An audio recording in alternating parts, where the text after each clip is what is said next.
하나님 말씀, 사무엘하 12장, 오늘은 15절 상반절부터 시작하도록 하겠습니다. 우리아의 아내가 다윗에게 낳은 아이를 여호와께서 치심에 심히 앓는지라. 다윗이 그 아이를 위하여 하나님께 간구하되 다윗이 금식하고 안에 들어가서 밤새도록 땅에 엎드렸으니 그 집의 늙은 자들이 다 그 곁에 서서 다윗을 땅에서 일으키려 하되 왕이 듣지 아니하고 그들과 더불어 먹지도 아니하더라. 이래 만에 그 아이가 죽으니라. 그러나 다윗의 신하들이 아이가 죽은 것을 왕에게 아뢰기를 두려워하니 이는 그들이 말하기를 아이가 살았을 때 우리가 그에게 말하여도 왕이 그 말을 듣지 아니하셨나니 어떻게 그 아이가 죽은 것을 그에게 아뢰일 수 있으랴. 왕이 상심하시리로다 함이라. 다윗이 그의 신하들이 서로 수군거리는 것을 보고 그 아이가 죽은 줄을 다윗이 깨닫고 그의 신하들에게 묻되 아이가 죽었느냐 하니 대답하되 죽었나이다 하는지라. 다윗이 땅에서 일어나 몸을 씻고 기름을 바르고 의복을 갈아입고 여호와의 전에 들어가서 경배하고 왕궁으로 돌아와 명령하여 음식을 그 앞에 차리게 하고 먹은지라. 아멘. 불과 한 5절을 읽었는데 5절 가운데서도 굉장히 변화무쌍하네요. 일단은 15절에 보니까 우리아의 아내가 다윗에게 낳은 아이를 여호와께서 치심에 심히 앓는지라. 다윗의 아내 밧세바죠. 밧세바. 우리아의 아내죠. 우리아의 아내가 다윗에게 낳은 아이를 하나님께서 치셨다. 이 아이는 뭐 그 아이 자체가 잘못됐다기보다는 어쨌든 시작이 정말 불륜의 씨앗이죠. 불륜의 씨앗인데 이 때문에 많은 사람이 죽었습니다. 많은 사람이 희생을 당했습니다. 다윗의 일생일 때 가장 큰 추악한 오점이기도 한 이 밧세바 사건, 우리아를 죽게 하고 우리아의 동료들까지 죽게 하고 정말 참 엄청난 피해를 입혔는데, 그런데도 불구하고 그냥 용서만 해줬다? 아무런 죄도 묻지 않고 그냥 용서만 해줬다? 그래서 하나님은 사랑이시다? 그거에 쉽게 동의할 사람도 별로 없지요. 우리 하나님께서 죄를 용서하시고 믿는 자들의 죄를 용서하시고 그리고 구원으로 인도하시는 이러한 놀라운 역사를 하십니다. 하지만 그렇다고 해가지고 이렇게 추악한 짓을 하는데도 그냥 다 용서하고 더 이상 죄를 묻지 않는다?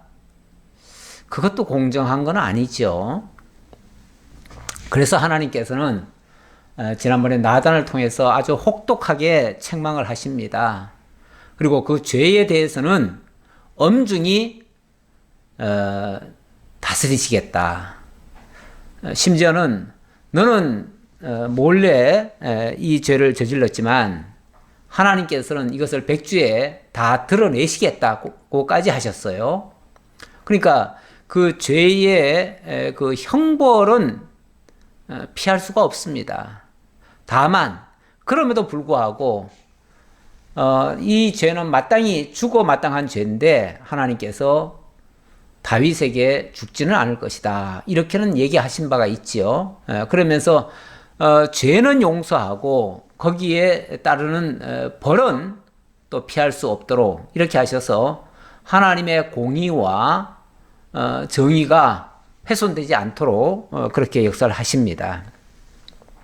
자, 어쨌든 지금 이 밧세바가 낳는 그 아기는 사실 어쩌면은 다윗이 죽어야 될 죄를 대신 당하는 것과 또 같아요. 어쨌든 이 아이가 희생을 당하는 겁니다. 그 죄값으로 결국은 희생을 당해요. 당하는데 다윗이 그 아이를 위하여 하나님께 간구했다 그럽니다. 하나님이 이 아이를 치시기로 작정하시고 그리고 미리 사실 죽는다고까지 했지요. 죽는다고 했어요. 죽는다고 했으면은 뭐 어찌 보면은 이거 피할 수 없는 일 아니겠어요? 하지만은 다윗은 하나님의 자비를 구해 봅니다. 어쩌면 안 될 줄 알지만은 하나님 앞에 마지막으로 호소해 봅니다. 그렇게 하기 위해서 그 아이를 위하여 하나님께 간구하되 다윗이 금식하고 안에 들어가서 밤새도록 땅에 엎드렸다 이렇게 말합니다. 할 수 있는 모든 그 행하기를 다 하는 거죠. 다 힘을 써보는 거죠. 그래서 하나님 앞에 정말 회개하면서 울부짖으면서 또 금식까지 해가면서 그야말로 식음을 전폐하고 하나님 앞에 정말 용서해달라, 이 아이를 살려달라 하고서 하나님 앞에 기도했습니다. 그게 얼마나 극진했는지 몰라요. 그러니까 그 집의 늙은 자들이 그 곁에 서서 다윗을 땅에서 일으키려 했지만은 왕이 듣지 않았다. 그리고 그들과 더불어 먹지도 아니하였다. 아예 식음을 전폐해버린 거예요. 하지만 이래 만에 그 아이가 죽으니라. 그러나 그렇게 했음에도 불구하고 이래 만에, 일주일 만에 그 아이는 죽고 말았습니다. 다윗이 얼마나 큰 충격일까요? 정말 하나님의 자비와 긍휼을 기대했는데 하나님은 그런다고 눈도 깜짝 안 하십니다. 그런다고 하나님이 봐주고 안 봐줄 걸 봐주고 그러지 않습니다. 그냥 그 아이는 죽기로 처음부터 하셨기 때문에 죽게 하셨습니다. 자, 근데 문제는 이렇게 아이가 죽고 나니까 다윗이 얼마나 상심할까 해가지고 감히 다윗에게 아이가 죽었다는 말을 못하네요. 왜냐하면 아이가 살아있을 때도 정말 그렇게 간절하게 기도하고 그를 위해서 그렇게 했는데 어떻게 죽었다 소리를 하겠느냐. 만약에 그거 하는 순간 다윗이 상심해서 절망하지 않겠느냐. 이렇게 예단을 한 거지요. 충분히 정황적으로 보면 그렇습니다. 하지만 다윗이 그의 신하들이 서로 수군거리는 걸 보고 그 아이가 죽은 줄을 깨달았다 그럽니다. 다윗이 눈치가 빨라요. 빨라서 신하들이 뭐 갑자기 막 시끄럽게 왔다 갔다 하고 또 수군수군거리고 하는 걸 보니까 일이 난 거예요. 일이 났다는 것을 짐작하지요. 지금 일이라고 하는 건 뭐 다른 일 없잖아요. 그 아이가 지금 죽느냐 사느냐 하는 판국이니까 결국은 아이가 죽었는가 보다라고 생각을 했지요. 그래서 뭐 돌려서 묻지도 않고요. 직설적으로 질문합니다. 그래서 아이가 죽었느냐 하니 대답하되 죽었나이다 하는지라. 죽었느냐. 그러니까 자기들 입으로는 도저히 보고를 못 하겠는데 왕이 물으니까, 죽었느냐라고 물으니까 예, 죽었습니다. 사실대로 얘기 안 할 수가 없지요. 원래 묻는 데는 답을 안 할 수가 없습니다. 자, 그랬더니 다윗의 행동이 이상해요. 죽었다고 하면 다윗이 충격을 받고 갑자기 막 더 큰 소리로 통곡을 하고 이럴 줄 알았는데, 그리고 절망할 줄 알았는데, 그게 아니고 갑자기 벌떡 일어나더니만 땅에서 일어나 몸을 씻고 기름을 바르고 의복을 갈아입고 여호와의 전에 들어가서 경배하고 왕궁으로 돌아와 명령하여 음식을 그 앞에 차리게 하고 먹은지라. 갑자기 다윗의 태도가 180도 바뀌었어요. 조금 전까지만 해도 그렇게 애통해 하던 사람이 갑자기 아무 일 없듯이 벌떡 일어나가지고 먼저 오늘날로 말하면 화장실 가가지고 깨끗이 목욕제기부터 하는 거예요. 그래 놓고는 아주 몸 단장까지 해요. 기름을 바르고 또 옷도 새 옷으로 싹 갈아입어요. 원래는 그 슬프게 할 때는 배옷 같은 걸 입거든요. 그런데 아마 왕복으로 갈아입었겠죠. 이제 업무 보겠다 이거죠. 왕의 업무를 보겠다. 그러면서 여호와의 전에 들어가서 경배부터 하고 하나님께 먼저 정말 어찌 보면 감사 기도부터 하고 그 다음에 왕궁에 돌아와서 명령하여 음식을 그 앞에 차리게 하고 먹었다. 그러니까 먼저 다시 기운 내자, 다시 힘내자, 그리고 이제부터 일하자, 이제 과거는 잊어버리자, 이제 앞으로 가야지, 뭐 이런 식이죠. 아주 어찌 보면 현명한 판단이긴 합니다. 다윗의 이런 자세는 저는 괜찮다고 봅니다. 아주 좋다고 봅니다. 우리 여자분들 같은 경우는 좀 감성적이기 때문에 아무래도 그 아기가 죽었다, 이것 때문에 엄청 슬퍼하고 그것 때문에 괴로워하고 그것 때문에 아마 시름시름 앓을 수도 있을 거예요. 엄마 입장에서는 아마 굉장히 힘들었을 거예요. 이 장면이. 그랬을 텐데 다윗은 아주 이성적으로 냉철합니다. 그래서 옳고 그름도 그냥 분별하고요. 물론 뭐 항상 그런 건 아니지만 어떨 때는 정말 또 그렇지 않을 때도 있긴 하지만 지금으로 봐선 그렇습니다. 아주 냉철하게 현실을 파악합니다. 그리고 이미 끝난 일은 끝난 거고 내 할 일은 해야 된다라는 차원이죠. 어찌 보면. 그래서 이제 과거는 지나갔고 이제 새 일을 해야 된다. 그래서 음식부터 먹은 거 아니에요? 일단 기운부터 내야 뭐 다시 일을 시작하니까. 이 장면이 이 신하들에게는 굉장히 어색해요. 어떻게 저럴 수가 있을까? 한 일주일 동안 금식하고 기도하더니만 좀 실성했나? 아니면은 아이가 죽었다고 하니까 너무 충격을 받아서 저러는가? 아마 그렇게 생각할 수도 있을 거예요. 그의 신하들이 그에게 이르되 아이가 살았을 때는 그를 위하여 금식하고 우시더니 죽은 후에는 일어나서 잡수시니 이 일이 어찌 됨이니까 하니 이르되 아이가 살았을 때 내가 금식하고 운 것은 혹시 여호와께서 나를 불쌍히 여기사 아이를 살려주실는지 누가 알까 생각함이거니와 지금은 죽었으니 내가 어찌 금식하랴 내가 다시 돌아오게 할 수 있느냐? 나는 그에게로 가려니와 그는 내게로 돌아오지 아니하리라 하니라. 얼마나 냉철한 판단입니까? 아니 이미 그 아이는 죽었는데 그 죽은 아이 붙잡고 울고 불고 통곡하면 뭐 하겠느냐 그 말이죠. 살아 있을 때는 이제 곧 죽어갈 때는 그때는 정말 하나님 앞에 호소하기 위해서라도 애통해하고 괴로워하고 금식하고 뭐 할 수 있는 방법은 다 동원해 보지만 그래서 하나님이 정말 불쌍히 여겨가지고 살려주시면 정말 좋지만 아니 이미 일이 다 끝나버렸어요. 이미 죽어버렸어요. 죽고 나면은 더 이상 어떻게 살릴 방법이 없잖아요. 자기로서는. 이제부터는 그 아이는 내게로 못 돌아온다. 하지만 나는 이제 때가 되면은 그 아이 곁으로 가야 된다. 그렇다면 내가 그 아이에게 갈 때 그 아이가 어찌 보면 나 때문에 죽은 셈인데 나 때문에 죽은 거죠. 그렇다면 그 아이가 나를 대신해서 희생한 건데 내가 그를 대신해서 살아줘야 되지 않겠느냐. 그의 삶을 내가 대신이라도 살아줘야 되지 않겠느냐. 그러려면 내가 더 씩씩하게 살아야지요.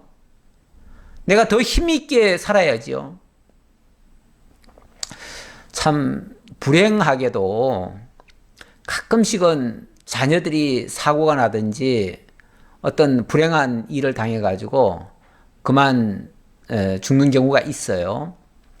그러면 그 부모들이 정말 그 아이만 믿고 살다가 엄청난 충격을 받지요. 그래가지고 그때부터는 사람이 완전히 자포자기에 빠집니다. 시대에 빠져가지고 그때부터는 그걸 어떻게 해석이 안 되니까 매일같이 술이나 퍼먹고 그냥 자기 위로하고 그 어떤 괴로움을 잊어버리려고 그런 일을 합니다. 그렇게 하면요. 그러면 잊혀지는가? 해결되는가? 해결 안 돼요. 잊혀지지도 않아요. 결국 자기만 망쳐요. 그러면 그 죽은 아이를 위해서 슬퍼해 주는 게 무슨 이득이 있어요? 무슨 유익이 있어요?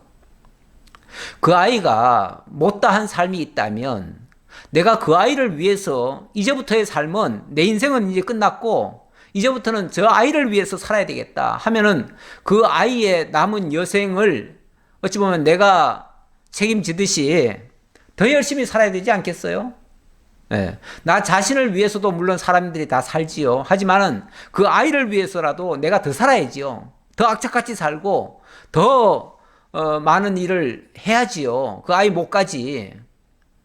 이게 건설적이고 좀 올바른 생각 아닐까요?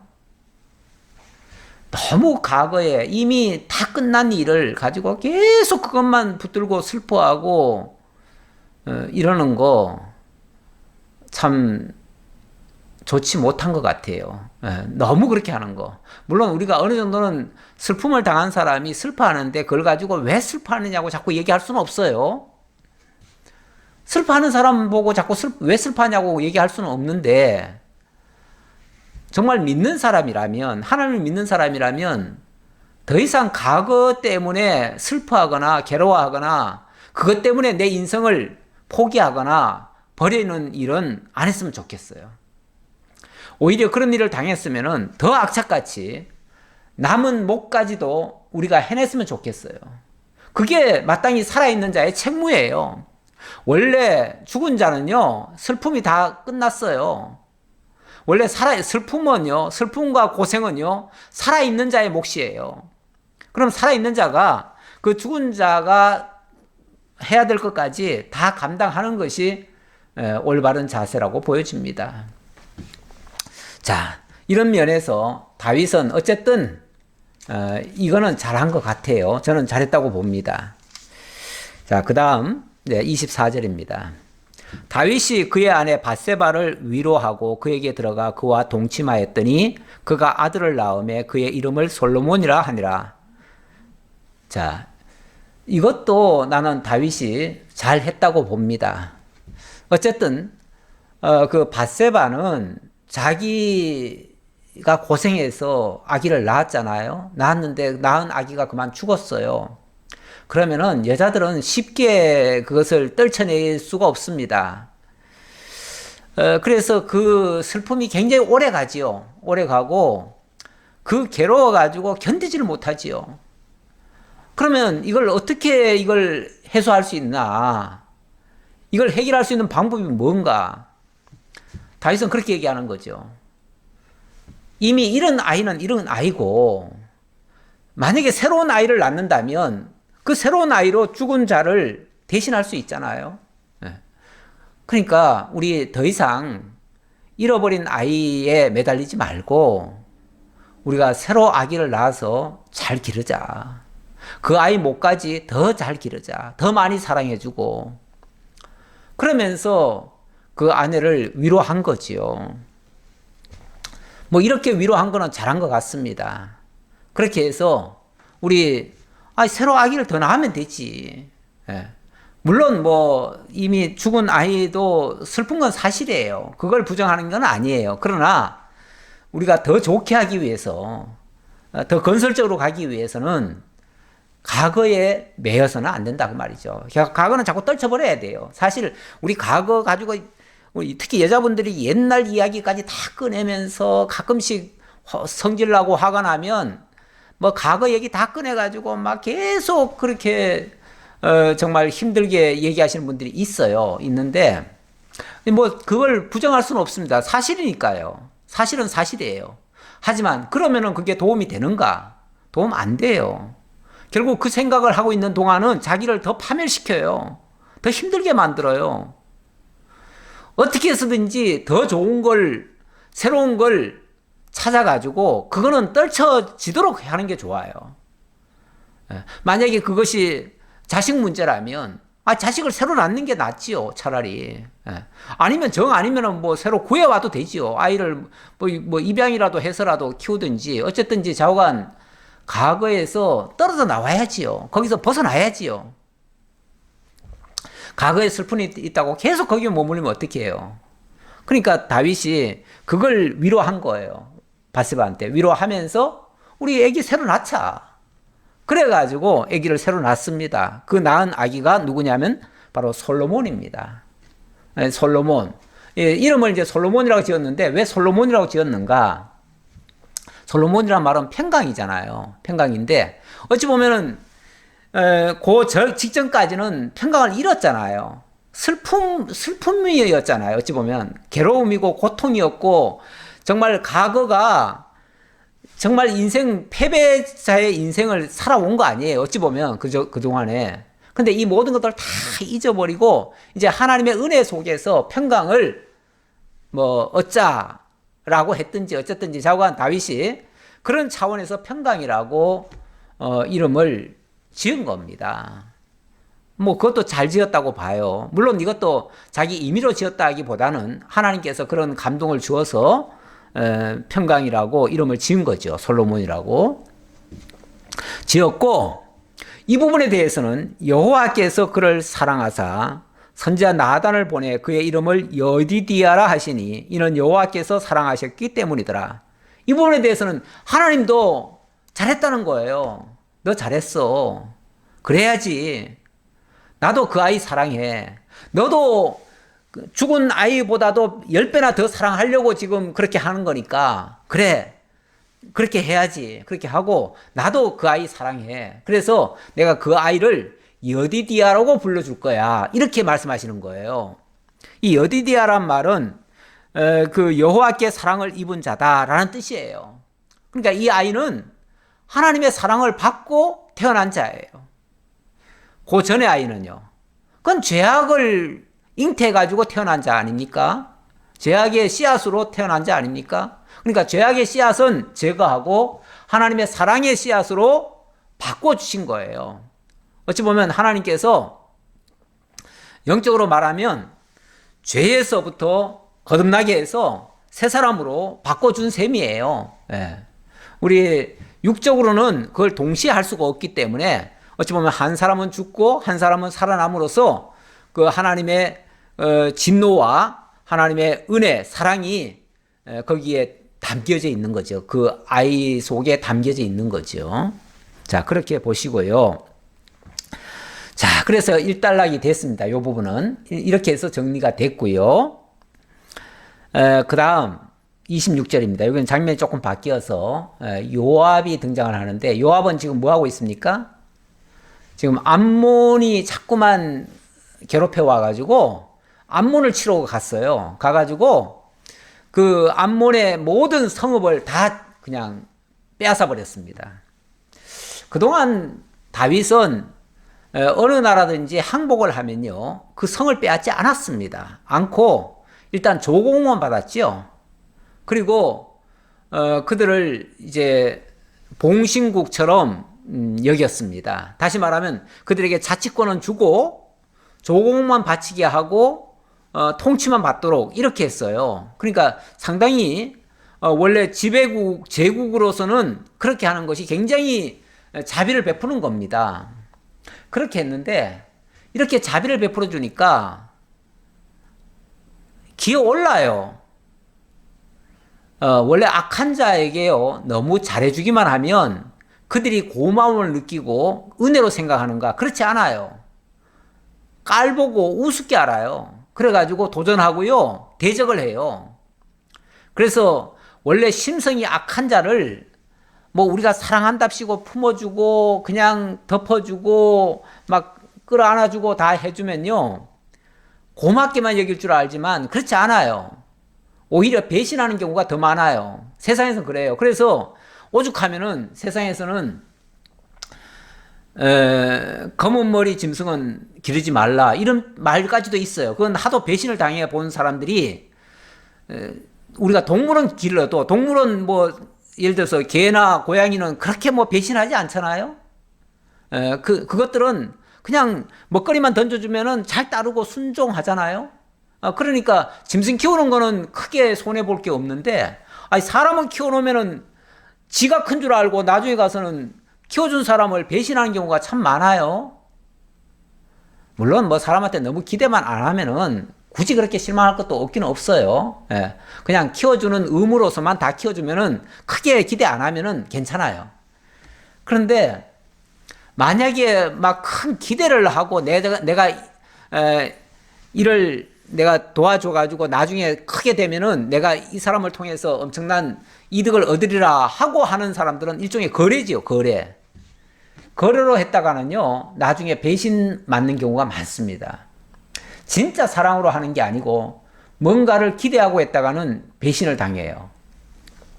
그런데 이 암몬이 어찌 보면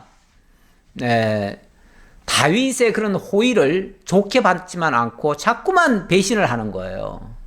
그러니까 다윗이 전에는 그냥 조공만 받고 그냥 자치권을 허용을 했는데 계속 이런 식으로 배신을 몇 번 때리니까 아예 그냥 요압을 보내가지고 아예 그냥 제거해버려라. 아예 다 그냥 그들을 다 정복해버려라, 땅을. 이렇게 명령을 내린 거예요. 그랬더니 요압이 가가지고 지금 몇 년 동안 쉽게 말하면 막 그들을 정복을 해버린 거예요. 그래가지고 모든 성을 다 점령을 하고 마지막 왕의 도성, 그 왕성 하나가 남았습니다. 그 왕성 하나를 남겨놓고 다윗을 불러오는 거예요. 왜요? 그 왕성마저도 만약에 요압이 자기가 다 점령을 해버리면 모든 공이 자기가 취하게 되잖아요. 그럼 모든 영광이 자기한테 올 것 같으니까 요압은 그래도 이 왕성만큼은 다윗 왕께서 오셔서 친히 정복하시고 왕께서 영광을 얻으셔야 됩니다. 이런 차원이죠. 그러고 보면 참 요압이 충신은 충신입니다. 예. 그런 뜻에서 요압이 암몬 자손의 랍바를 쳐서 그 왕성을 점령하며 요압이 전령을 다윗에게 보내 이르되 내가 랍바 곧 물들의 성읍을 쳐서 점령하였으니 이제 왕은 그 백성의 남은 군사를 모아 그 성에 맞서 진치고 이 성읍을 쳐서 점령하소서. 내가 이 성읍을 점령하면 이 성읍이 내 이름으로 일컬음을 받을까 두려워하나이다 하니. 보세요. 요압이 만약에 이 성마저 제가 다 제압을 해버리면 나중에 이 성이 제 이름으로 거기 명명이 돼가지고 이 성은 요압이 정복한 성이다 해가지고 요압성 이렇게 또 이름이 바뀔 수도 있잖아요. 그러면 대대로 오고 오는 세대들이 요압을 추앙할 거 아니에요. 그러면 요압이 결국은 영광을 얻게 되는데 요압은 그러면 안 되잖아요. 예, 내가 왕이 아닌데 왜 내가 영광을 얻습니까?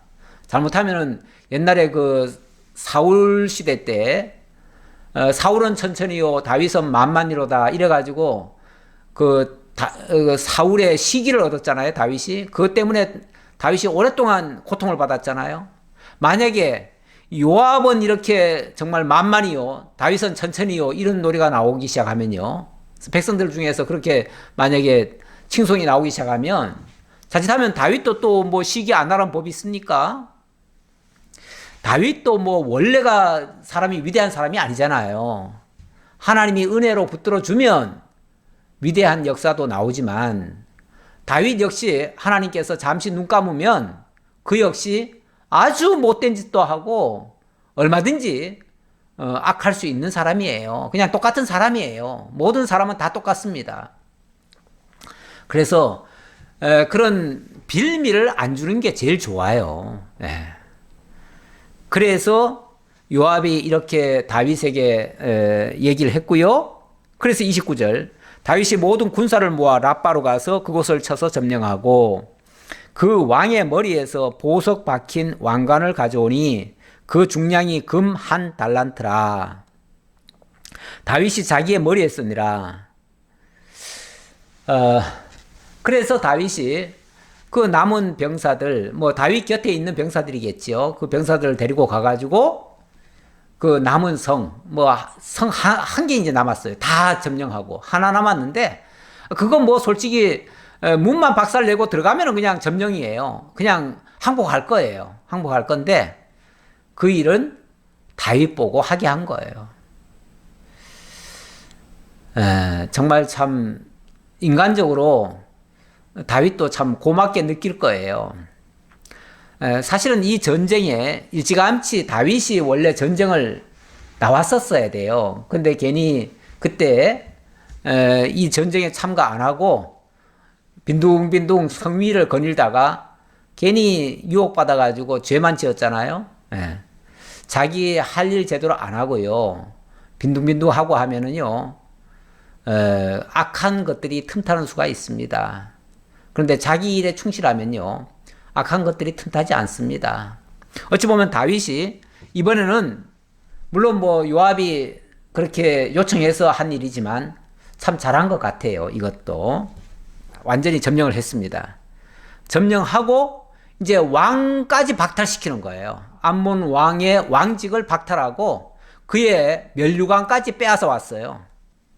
근데 그동안 이 왕은 얼마나 사치스럽게 살았는지 자기 왕관을 무려 금 1달란트로 만들었다고 하네요. 금 1달란트면요, 지금으로 환산하면 약 35kg 정도 됩니다. 35kg면요 엄청 무겁지요. 보통 쌀이 한 푸대, 좀 큰 푸대가 20kg거든요. 거기다가 작은 푸대 10kg를 더하면은 30kg인데 그거보다도 더 무겁다는 얘기예요. 약 그 정도 되겠죠. 그거 사실 이렇게 들기도 힘듭니다. 근데 그걸 머리에 왕관으로 썼다고요? 뭐 일종의 장식품일 수 있어요. 장식으로 만들어 놓고 어떤 뭐 대관식 할 때 한 번 썼거나 어떤 특별한 일이 있을 때 한 번 썼을 거예요. 뭐 겨우 머리에 얹으면 얹을 수는 있겠지요. 무겁지만은 얹을 수는 있지만 계속 쓰고는 못 살지요. 그런데 어쨌든 그게 일종의 이제 장식품처럼 그 왕권을 내 왕권이 이렇게 화려하다, 정말 강하다라는 걸 보여주려고 일부러 무겁게 한 거죠.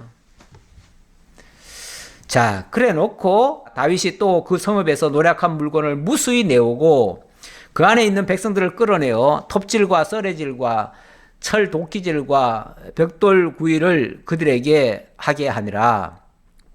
암몬 자손의 모든 성읍을 이같이 하고 다윗과 모든 백성이 예루살렘으로 돌아가니라. 그러니까 전에 같으면은 그냥 조공만 바치라고 하고 그리고 끝냈을 텐데 이번에는 아예 이놈들은 안 되겠다. 아예 나라를 없애야겠다. 그래가지고 왕관까지 뺏어버리고 왕직을 박탈시켜버리고 백성들은 데려와가지고 아예 그냥 종살이를 다 시켜버렸어요. 너희들은 지금부터 종이다. 우리의 종이다 하고서 종시키면서 뭐 톱질, 썰애질, 도끼질, 벽돌 굽는 일, 뭐 이런 일에다가 써먹었다는 거죠. 지금부터는 이제 완전 종으로 삼은 거예요. 결국 너무 만용을 부리다가 그 다윗이 베푼 그 은혜를 저버리고 그러다가 결국은 망한 거죠. 그랬습니다. 자, 이렇게 해서 일단 다윗의 위용은 암몬을 물리침으로 인해서 굉장히 위용이 높아졌을 거예요. 이렇게 해서 어찌 보면 외견상으로는 다윗의 나라가 안정이 되고 이제 평안을 찾은 것 같아요. 이제 어찌 보면 모든 문제가 이제 다 해결된 것 같아요. 그러나 과연 다 해결됐을까요? 더 이상 문제가 없을까요? 그러면은 하나님이 지난번에 다윗에게 엄중 경고한 것이 안 이루어지죠. 하나님은 분명히 다윗에게 너는 몰래 했지만은 하나님은 백주에 다 드러나게 하겠다. 너의 치욕이 다 드러나게 하겠다. 그랬잖아요. 그랬으니까 이제 두고 봐야 되지만 앞으로가 심상치 않습니다. 그래서 13장으로 넘어가 보면 이제 완전히 새롭게 전개되는 것을 알 수가 있습니다. 13장에 가면 무슨 일이 있냐면 이 큰아들 암논이 여동생 그 다말을 추행하는 사건이 발생합니다. 이것도 아주 추악한 모습이죠. 추악한 모습. 정말 부끄러운 듯한 모습이에요. 아니, 세상에서도 이런 일은 별로 없어요. 아니, 자기 여동생을 이렇게 추행하는 사건이 쉽습니까? 쉽지 않지요. 그런 일은 거의 없지요. 원래 율법에는 그 근친상간을 엄격히 금하고 있습니다. 그렇게 하는 거 아니죠. 예. 그런데 그런 일이 일반 사가에서도 아니고요. 왕궁에서 일어납니다. 왕궁에서. 그것도 이제 왕위를 이어받아야 할 왕자 암논이 이런 일이 발생하고 나면요. 이게 한 사건으로 끝나는 게 아닙니다. 이 사건은 이게 점점 더 커져가지고 그 다음에는 또 압살롬 사건이 일어나요. 이 압살롬의 그 다윗을 모반하는 사건이 발생합니다. 이것이 이제 그러니까 일이 커져요. 그러니까 압살롬이 바로 모반하는 건 아니고 이 암논을 죽입니다. 왕자의 난이 일어나는 거죠. 왕자의 난이 일어나고 그것 때문에 이 압살롬과 다윗 관계가 굉장히 소원해지고 그러다 보니까 이 압살롬은 결국은 모반을 꿈꾸게 됩니다. 그러다가 결국은 다윗을 내어 쫓고 왕궁에서 그리고는 정말 백주에 다윗의 아내들을 겁탈하는 이런 무지막지한 세상 어느 역사에서도 들어보지 못한 그런 엄청난 범죄가 일어납니다. 그래서 지금부터 이제 일어날 일들은요, 아무도 예상 못한 그야말로 너무너무 끔찍한 그런 일들이 이 13장부터 20장까지 계속해서 연거푸 일어나게 됩니다. 아주 무지막지한 일이죠. 무지막지한 일들. 그 후에 이 일이 있으니라. 다윗의 아들 압살롬에게 아름다운 누이가 있으니 이름은 다말이라. 다윗의 다른 아들 암논이 그를 사랑하나 그는 처녀이므로 어찌할 수 없는 줄을 알고 암논이 그의 누이 다말 때문에 우라로 말미암아 병이 되니라. 이게 무슨 회개망측한 소리입니까? 여기 압살롬 얘기부터 먼저 나오네요. 다윗의 아들 압살롬에게 아름다운 누이가 있었다. 그 누이가 다말이다. 이 압살롬은 누구냐면요. 그술왕 달메의 딸입니다. 그러니까 쉽게 말하면 공주죠, 공주. 그술이라고 하는 나라의 공주가 다윗에게 시집을 왔어요. 그래서 낳은 아들, 딸이에요. 아들, 딸. 그래서 아들은 압살롬이고 딸은 다말입니다. 그런데 이들은 굉장히 예뻤다고 그래요. 얼마나 예뻤는지 좌우간 그 오라비 암논이 완전히 반할 정도로 예뻤다고 그래요. 그런데 또 암논은 누구냐 하면은 암논은 다윗의 첫 번째 부인 이스라엘 여인 아히노암의 아들입니다. 그러니까 장자지요. 장자고 압살롬은 차자고 이제 그런 셈이에요. 그런 셈인데 이 암논과 다말의 관계는 어찌 보면 배다른 동생이죠. 이복 동생이죠. 같은 아버지 밑에서 어머니가 다른 그런 자녀들입니다. 그래도 어쨌든 형제는 형제지요. 형제니까 서로 존중하고 위해줘야 되는데 이게 정말 육정적으로 생각을 한 거예요. 그래서 너무 아마 다말이 이뻤던 것 같아요. 이쁘니까 그 누이를 좋아했던 거죠. 뭐 좋아할 수 있습니다. 사람이 뭐 너무 이쁘면 예쁘다고 생각하지요. 누구든지. 근데 이제 문제는 그래도 금도를 넘어서면 안 되는 거죠. 그런데 이 암논이 좀 도가 지나쳤어요. 얼마까지 지나쳤냐면 그의 누이 다말 때문에 우라로 말미암아 병이 났대요. 맨날 그 누이를 생각하니까 그 누이를 취하고 싶은데 자기 누이니까 건드릴 수가 없어요. 그리고 자기가 또 왕자 신분이니까 또 그런 짓도 또 뭐 할 수가 없어요. 이래저래 또 왕궁 안에서 그런 일을 또 있을 수도 없고요. 이것 때문에 그냥 고민을 많이 한 거죠. 맨날 고민을 하면서 계속 그런 생각은 가졌던 거죠. 3절.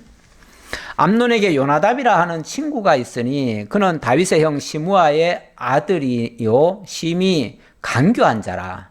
그런데 이 암논에게 친구가 있었다네요. 근데 이 친구는 또 아주 간교하다네요.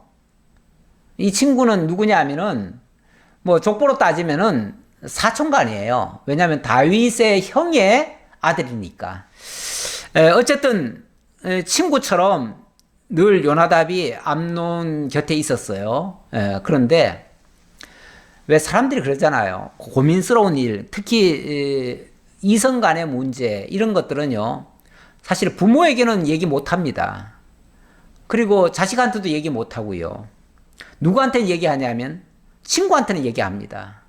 사실 친구한테는요. 별의별 소리 다 합니다. 그래가지고 연애했던 얘기까지도 다 하고요. 뭐 심지어는 뭐 별의별 소리를 다 합니다. 그러다 보면 친구들은요. 믿거라 하고 얘기했겠죠. 얘기하면 또 친구들은 또 자기처럼 생각하고 자기가 하고 싶은 얘기를 또 다 해줘요. 그러다 보니까 때로는 음흉한 얘기도 하고 또 아주 악한 얘기도 하고 막 그렇습니다. 근데 이 사람이 좀 좋은 사람 같으면은 아마 암논이 그런 말을 했을 때 왕자여 그러시면 안 됩니다. 이거는 율법에도 어긋나고 이 왕궁법에도 있을 수 없는 일입니다. 하고서 아마 단호히 잘랐을 거예요. 근데 그냥 친구만 위한답시고 네가 그렇게 좋아하면 그냥 취해. 무슨 방법이 있을까? 이렇게 하면 되지 하고서 방법을 알려주는 거예요. 그것도 아주 교활한 방법으로. 교활한 방법이 뭐가 있겠어요? 한마디로 속이라는 거죠. 거짓말도 하고 속이고 수단 방법 가리지 말고 목적을 달성하기 위해서라면 수단 방법 가리지 말아라. 그리고 이렇게 하면 된다. 원래 악한 자들이 다 그렇게 고치하는 거 아니겠어요? 자, 그러면서 가르쳐 주는 게 뭐냐 하면 그가 암논에게 이르되 왕자여 당신은 어찌하여 나날이 이렇게 파리하여 가느냐 내게 말해주지 아니하겠느냐 하니 암논이 말하되 내가 아우 압살롬의 누이 다말을 사랑함이라 하니라. 요나답이 그에게 이르되 침상에 누워 병든 채 하다가 네 아버지가 너를 보러 오거든 너는 그에게 말하기를 원하건대 내 누이 다말이 와서 내게 떡을 먹이되 내가 보는 데에서 떡을 차려 그의 손으로 먹여주게 하옵소서 하라 하니. 한마디로 꾀병 부려가지고 음식도 못 먹고 그냥 아무것도 지금 못하고 있으니까 곧 죽을 것 같으니까 왕이 아무래도 한번 들여다볼 거 아니에요. 어쨌든 왕자가 지금 곧 죽어 간다니까 그 소문이 나면은 왕이 무슨 일인가 해가지고 무슨 병이 걸렸나 해가지고 한번 들여다볼 거 아니에요. 들여다볼 때에 제가 지금 밥도 못 먹고 아무것도 못합니다. 아무것도 못하니까 저 누이를 좀 보내서 나에게 좀 먹거리라도 좀 먹여주셨으면 좋겠습니다. 이렇게 얘기하라는 거예요. 여기 뭐 떡을 먹여달라 그러는데 떡이라는 게 원래 우리식으로 말하면 밥이에요. 밥. 근데 내가 지금 아무것도 못 먹으니까 제게 좀 어떻게 저 누이가 와서 좀 이렇게 밥을 먹여주면은 제가 좀 먹고 좀 기운 차리겠습니다. 아마 이렇게 얘기했던 것 같아요. 그러니까 그 정도야 뭐 어렵지 않지요. 그러니까 다윗이 이제 그 다말은 쉽게 말하면 공주 아닙니까? 공주한테 가가지고 네가 가서 오라버니 그 밥 좀 해드려라. 밥 좀 해서 먹여드려라. 지금 밥맛이 없어가지고 아무것도 못 먹는다고 한다. 그러니까 네가 밥이라도 좀 해가지고 맛있는 거 좀 해서 좀 먹여줘라. 그랬던 거죠. 그랬더니 암논이 곧 누워 병든 채 하다가 왕이 와서 그를 볼 때에 암논이 왕께 아뢰되 원하건대 내 누이 다말이 와서 내가 보는 데서 가자 2개를 만들어 그의 손으로 내게 먹여주게 하옵소서 하니 다윗이 사람을 그의 집으로 보내 다말에게 이르되 이제 내 오라버니 암논의 집으로 가서 그를 위하여 음식을 차리라 한지라. 그래서 그걸 이제 그렇게 이제 작전을 폈지요. 작전을 펴고 했더니 진짜 다윗 왕이 왔어요. 왔고 다윗 왕에게 그 얘기를 했더니 왕께서 흔쾌히 허락해 가지고 다말 네가 가서 좀 먹여줘라 했던 거예요.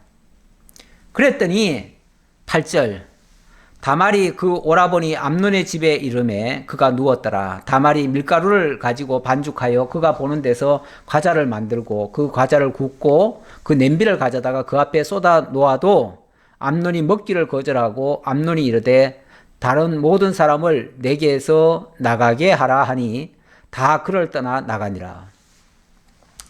어쨌든 다말은 이제 아버지 왕의 명령을 따라서 그 암논에게 정말 대접하기 위해서 있는 실력 없는 실력 다 발휘해 가면서 음식을 만들었어요. 그래가지고 정말 과자 좋아한다고 하니까 과자까지 만들어 가지고 그렇게 해서 앞에다가 잔뜩 이렇게 배설을 했네요.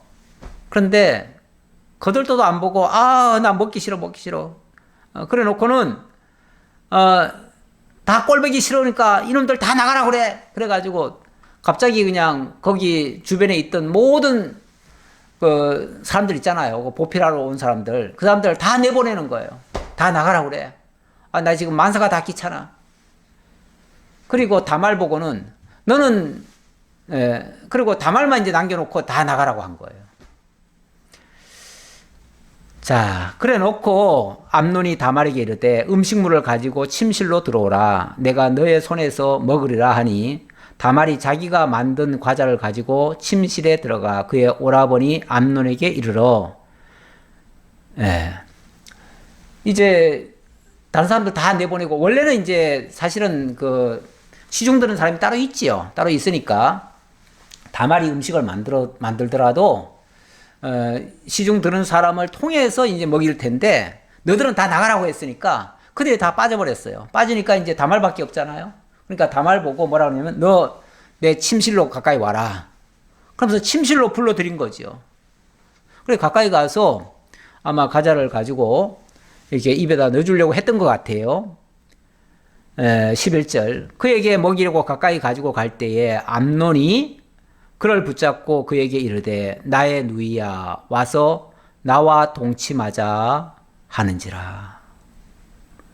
아이고 뭐 이런 망측한 소리를 다 합니까? 갑자기 그 다말이 이렇게 과자를 입에 넣어주려고 이렇게 하는데 갑자기 손을 붙잡고는 끌어당기면서 나하고 같이 자자는 거예요. 얼마나 놀랬겠어요. 다말이 막 뿌리치려고 하는데 이 뿌리치지를 않네요. 그래도 남자가 힘이 세니까. 그러니까 지금까지 어찌 보면 깨병 부린 거지 실제 아픈 게 아니었잖아요. 그러니까 힘은 여전히 있지요. 그랬더니 이 다말이 그러는 거예요. 그가 그에게 대답하되 아니라 내 오라버니여 나를 욕되게 하지 말라. 이런 일은 이스라엘에서 마땅히 행하지 못할 것이니 이 어리석은 일을 행하지 말라. 오라버니 이게 무슨 일입니까?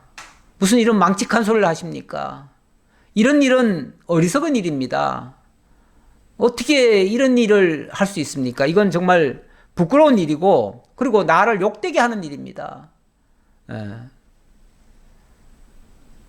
그러면서 만약에 이런 일이 실제로 이루어지면 내가 이 부끄러움, 이 수치를 가지고 어떻게 얼굴을 들고 살아갈 수 있습니까?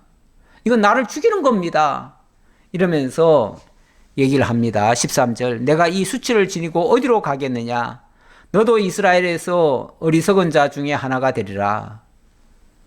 나도 인생 망치고 너도 이스라엘 중에서 가장 부끄러운 자의 모습을 띠게 될 것이다. 너도 이제 왕자가 되고 앞으로 왕이 될 사람인데 왕이 될 사람이 이런 짓을 했다고 치면은 앞으로 뭐가 되겠느냐 그 말이죠. 가장 부끄러운 자가 될 거 아니냐. 그러면서 이제 청하건대 왕께 말하라. 그가 나를 너에게 주기를 거절하지 아니하시리라 하되 아마도 완강하게 아니야 난 널 취하고 말겠어 막 이런 식으로 강압적으로 하니까 도저히 풀려날 수 없다고 생각을 해서 아마 이 말을 한 거겠지요. 예. 그래서 이 누이가 그 얘기를 하는 겁니다. 정 그렇게 나와 같이 살고 싶다면, 나와 결혼하고 싶다면 정식 절차를 밟아라. 그래서 왕께, 쉽게 말하면 너의 이 마음을 왕께 아뢰라.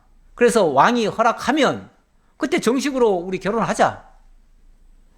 물론 뭐 율법적으로는 근친상간이 안 됩니다. 허용되지 않습니다.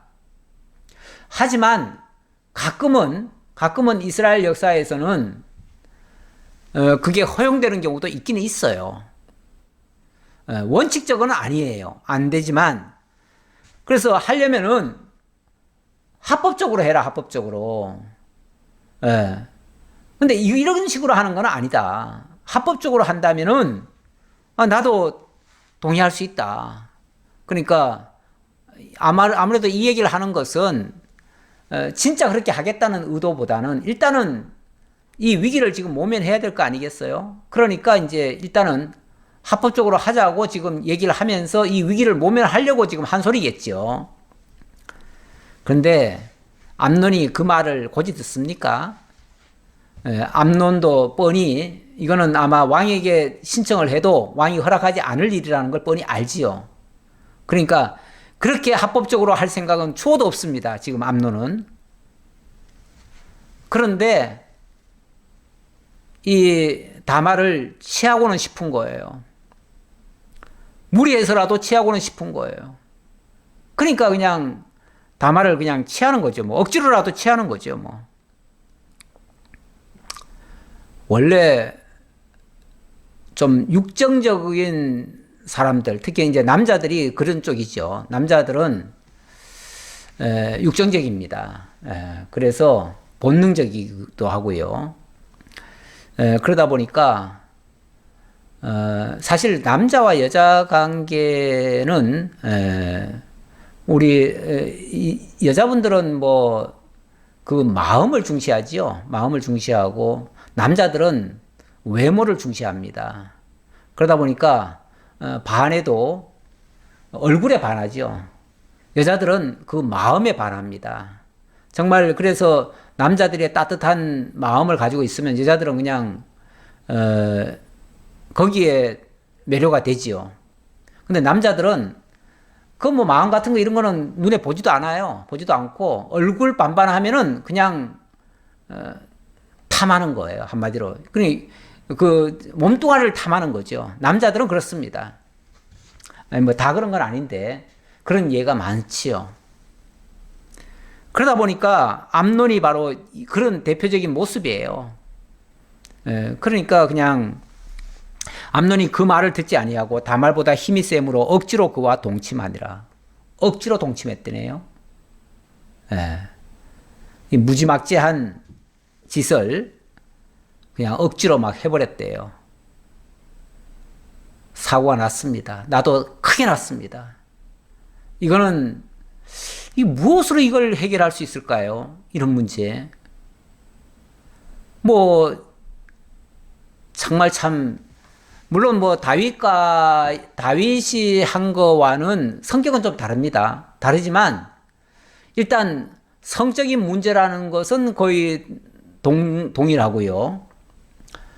그리고 있을 수 없는 일을 했다는 차원, 그 관계가 정말 있어서는 안 될 관계를 지금 맺은 것도 다윗과 유사한 부분이 있기도 하고요. 어찌 보면 다윗에게서 그 일이 끝날 줄 알았는데 이 죄라고 하는 거는 서로 보지도 않았는데 어떻게 그게 전염이 되나요? 다윗에게서 있었던 그 일이 어찌 보면 그 모양새는 달리하지만은 이 암논에게서도 결국은 이런 일이 발생하고 말았습니다. 이 끔찍한 일이죠. 이 끔찍한 일 어떻게 이거 해결하죠? 이 문제가 어떻게 전개될까요? 앞으로 결코 여기서 멈추지는 않을 겁니다. 이렇게 어마어마한 범죄를 저질러 놓고 그냥 아무 일 없듯이 그냥 넘어갈 수 있나요? 하나님이 그렇게는 안 하시죠. 하나님은 수문제까지도 다 들춰내시는 하나님이라고 하셨어요. 지난번에. 오히려 이 일이 더 확대되어지고요. 확대되어지면 아마 겁잡지 못할 그런 사태로 발전하지 않을까 심히 우려됩니다. 정말 죄라고 하는 거 무섭습니다. 물론 우리가 신학적으로 그리스도 예수 안에서는 결코 정죄함을 받지 않는다 해가지고 우리가 하나님이 용서해 주시고 이런 부분이 있지만 이거는 다른 전제가 있습니다.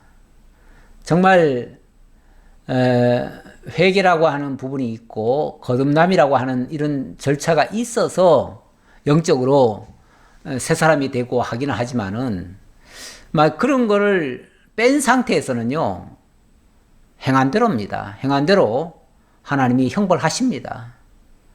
만약에 그런 식으로 형벌이 되어지면요 이거 앞으로 겁잡지 못할 일로 발전될 겁니다. 어떻게 될지 정말 안타까운 마음인데요. 시간상 다음에 이어서 계속 살펴보기로 하고 오늘은 여기서 마무리를 하도록 하겠습니다. 기도하겠습니다. 아버지 하나님 감사합니다. 오늘도 하나님의 말씀 변함없고 또 하나님이 주어진 말씀은 반드시 그대로 이루어진다는 사실을 오늘 다윗 사건, 이 암논 사건을 통해서도 다시 한번 확인할 수 있습니다. 아버지 하나님, 다윗은 몰래 범죄했지만은 하나님은 다 드러나게 하신다고 하셨습니다. 그리고 다 덮으면 끝날 줄 알았지만 하나님은 덮는다고 끝나는 것이 아니고 오히려 더 크게 숨기면 숨길수록 더 커진다는 것을 깨달을 수 있습니다. 아버지 하나님, 우리가 어떤 죄가 있든지 하나님 앞에 토설하고 정말 진정으로 뉘우치고 그리스도 예수의 보혈로 고침을 받아서 새로운 피조물로 거듭나면 모를까, 그렇지 않으면 구원이라는 것이 없다는 것을 다시 한번 깨닫게 됩니다. 아버지 하나님, 정말 우리가 주님을 발견하고 진리 안에서 참 자유를 얻고 그 안에서 참된 평강을 누릴 수 있도록 인도해 주옵소서. 이렇게 암울한 이 다윗 왕가에 그래도 하나님께서 한 줄기 소망의 빛으로 솔로몬을 주셨습니다. 그 솔로몬 평강이라는 이름과 또 하나님의 사랑을 입은 자라는 의미를 부여받았습니다. 하나님께서는 한편에서는 형벌하시지만 또 한편에서는 소망으로 길러가시는 것을 저희들이 깨닫게 됩니다. 이 죄악된 세상에도 한 줄기 빛처럼 하나님께서는 늘 바른 진리로 인도해 가신다는 사실을 기억하고 하나님만 의지하며 나아갈 수 있는 저희 모두가 되게 하옵소서. 감사드렸고 예수님 이름으로 기도하옵나이다. 아멘.